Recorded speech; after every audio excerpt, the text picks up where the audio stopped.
Europe is in a lot of trouble. And this whole migration problem they're having in the States, Europe has already had this problem for about, I think, since 2012, 2013, where it got bad, where it started getting really bad around 2012, 2013. We were reporting on this migration invasion for years now.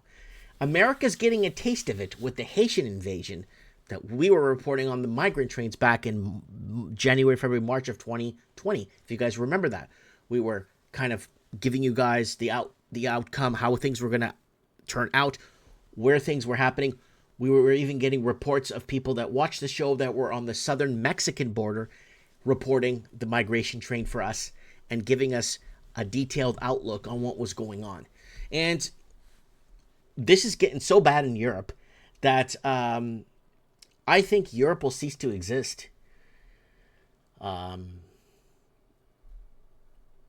2030. At the rate they're going at, there's going to be no European sovereignty. There's going to be no European way of life as they abolish it. Let's take a look at what I'm talking about. France, Algerian sentenced to 17 years for raping a minor in a hospital and raping another woman on the street. He was also convicted for a third rape in Switzerland and was in France despite having a deportation order. So this is coming. This catch and release that's happening in the States is old news. This has already been happening in Europe against since 2012, 2013, right? Let's keep going. Germany, over half of pensioners are foreigners in many states, costing taxpayers billions. Prisoners, over half of prisoners are foreigners, not pensioners. Sorry, guys.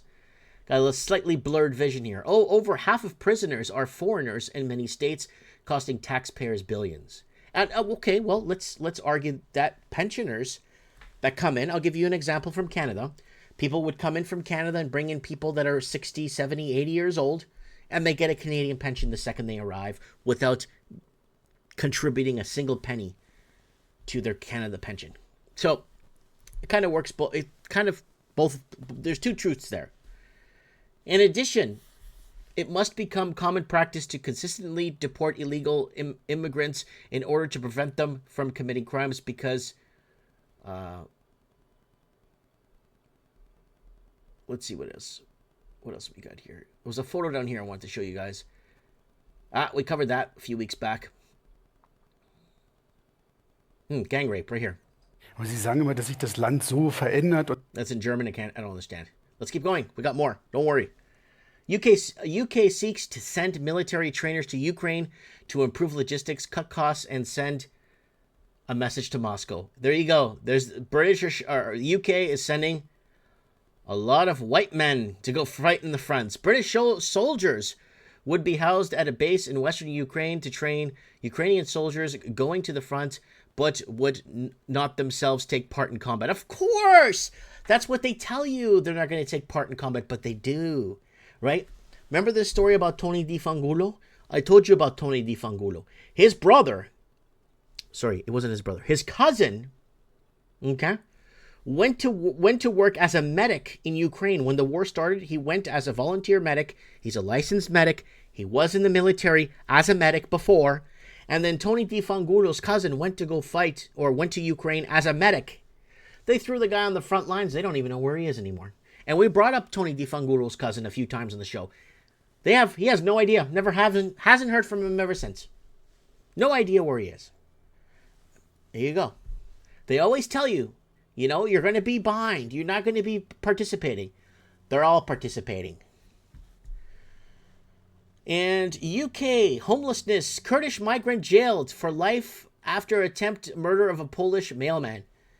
And looks like he's trying to push him in front of the train. A homeless Kurdish migrant living in Britain has been sentenced to life in prison with a minimum of 8 years for the attempted murder of a Polish man.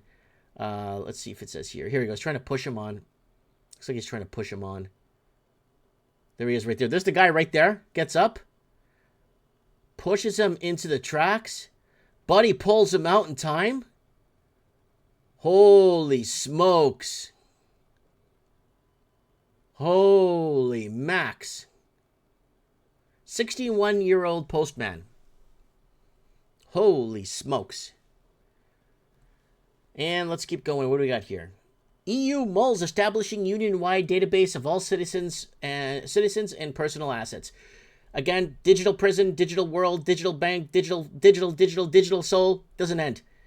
The chair of the European Union's parliamentary tax subcommittee has proposed a centralized asset registry that would be used to record all forms of wealth that every EU citizen possesses.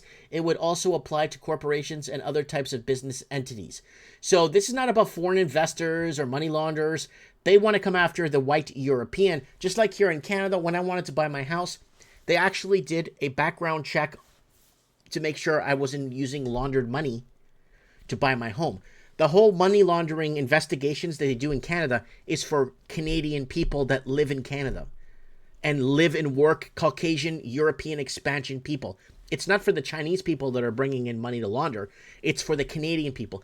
And then when I tried to buy my house, they wanted to audit my business. How is this guy making money? Why are you buying a house in Canada for? Because I live in Canada. I've been working in Canada my whole life. Oh no, why are you buying a house in Canada? So they had to investigate my business 7 years back, and I had to pay an accountant $7,000 for the audit. And guess what they found? Nothing wrong. No irregularities. You could buy your house, Mike. Go ahead and buy your house. You're allowed to buy your house in Canada. But meanwhile, people are coming with suitcases of cash from China and buying real estate up and leaving it all empty, creating artificial shortages. And now you can't buy food.